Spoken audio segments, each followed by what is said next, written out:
Hi guys! Welcome to our vlog. In today's video, we're going to create a super spreading model and explain how it creates a new oceanic crust. Yay! Bye-bye!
Now let us discuss what is seafloor spreading.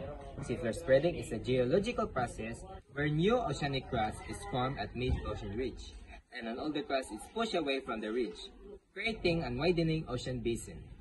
This process, driven by the movement of tectonic plates, large sections of Earth's outermost layer. Now that you know what is seafloor spreading is, let us show you the process of seafloor spreading by using the model. As I pull these strips, you can see that the old crust move apart from each other. This demonstrates divergent boundary. Then, as you keep pulling the strips, you will see the hot and dew materials. But the boundary at mid-ocean ridges is where fresh, hot materials emerge from magma, molten rock from the Earth's mantle, pushing up through tectonic plate gaps, creating new oceanic crust. That's all guys. Thank you all for watching.